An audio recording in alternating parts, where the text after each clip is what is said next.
let's jump right into this explainer. You know that feeling, right? You're just bone tired, fundamentally exhausted.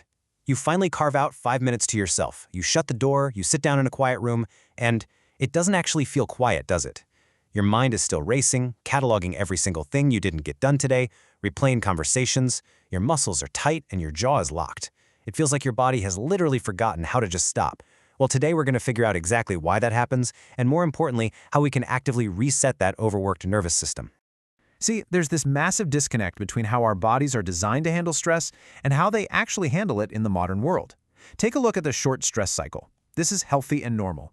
Your body rises to meet a sudden challenge. Maybe it's a tight deadline, a near miss in traffic, or a dog running into the street. Your heart rate spikes, adrenaline pumps, you deal with a threat, and then, crucially, your body comes back down. The stress clears out. But then we have chronic stress.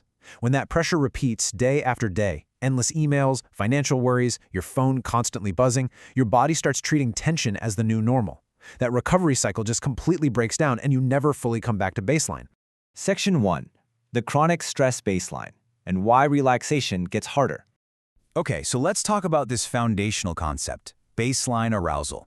Basically, your baseline is the resting level of tension your nervous system defaults to when absolutely nothing obvious is happening around you. Think of it like a car engine. When a healthy car is parked, the idle is low, quiet, and efficient. But under chronic stress, that default idle speed slowly drifts upward. The engine is running hot, even when you're in park. You might not feel actively panicked, but your entire system is just sitting at a higher simmer, burning right through your energy reserves. And when your baseline is elevated like that, it becomes a very real physical reality. Your shoulders hover somewhere up near your ears, holding tension you don't even realize is there until they ache. Your thoughts stay on high alert, jumping from one potential problem to the next.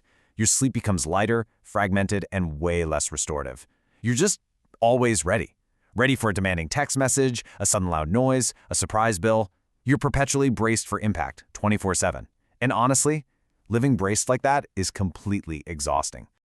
Section 2.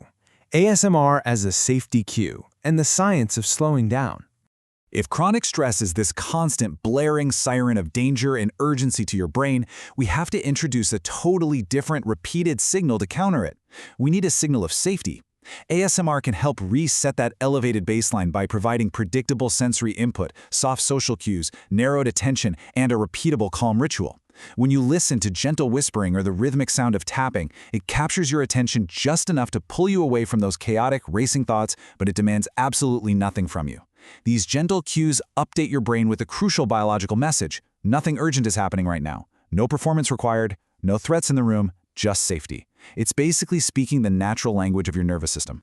And physiology research totally backs this up. A 2018 study by Poerio and colleagues actually found that ASMR videos measurably reduced heart rates and improved affect in sensitive viewers. Another study from Barratt and Davis in 2015 showed massive reports of sleep, relaxation, and mood benefits. Why does this matter if you're a stressed person? Because ASMR is directly tied to changes in your autonomic nervous system, the automatic control center for your fight or flight response. When your heart rate drops, your body sends a feedback loop to your brain confirming, hey, we're safe. This isn't just a subjective pleasant feeling. Your body is physically changing gears from survival mode right back into recovery mode. Section 3. Why repetition matters most and why familiarity is powerful. I absolutely love this quote. The body begins to learn. When this pattern starts, I am allowed to soften. Imagine building this super cozy, highly repetitive ritual for yourself. You turn on the exact same warm lamp by your bed, you put on the exact same comfortable headphones, and you listen to the exact same calm voice for 10 minutes, every single night before sleep. Over time, those literal physical steps become deeply ingrained in your nervous system. Before the audio even really begins, just putting the headphones on acts as a trigger. Your body recognizes the cue and automatically starts powering down the engine. No magic, just basic biological training. This really shifts the entire paradigm of how we think about relaxation content. A lot of folks fall into the trap of chasing tingles, looking for the most intense, fast-paced, unpredictable triggers to get that brain tingle rush. It's fun, for sure, but it often leaves your nervous system highly stimulated and processing tons of new information. On the flip side, we have the lowering baseline approach. This uses reliable, predictable soft triggers that actually train your breathing and your heart rate to slow down. If you're dealing with chronic stress, the most intense trigger isn't the best one. the most reliable one is. You want boring, safe, and steady. Section 4. What ASMR cannot fix. Grounded realism. Let's keep it real for a second. ASMR is an amazing, highly accessible tool, but I want to be perfectly clear about what it cannot replace. It does not replace the hard work of setting healthy boundaries in your life or at your job. It doesn't replace the need for actual, prolonged rest, professional therapy, or medical care. And it definitely won't change the external stressors themselves. It's not going to pay your bills or fix a conflict with a friend. But what it does do beautifully is provide a small, daily signal of safety. It creates a reliable window where your nervous system can practice coming down from that heightened state, keeping your engine from completely burning out. Section 5. The 7-Night Baseline Experiment. Let's test your baseline. Let's actually put this into action with a super low-pressure experiment you can try this week. First, you need to choose predictable ASMR. We're talking soft speaking, slow tapping, gentle brushing, calm explainers, or gentle personal attention. The absolute golden rule here: no sudden sounds. Avoid triggers that feel aggressive, chaotic, or emotionally demanding. Now is not the time for an intense, fast-paced role-play or a frantic trigger assortment. Since chronic stress makes your brain hypersensitive to surprise, we want to provide the exact opposite: total, unwavering consistency. Pick an audio you've heard before or a creator whose pacing you implicitly trust. Here are the simple steps for your nightly experiment. Step 1. Choose that predictable ASMR category and stick with it for the whole week. Step 2. Right before you listen, pause.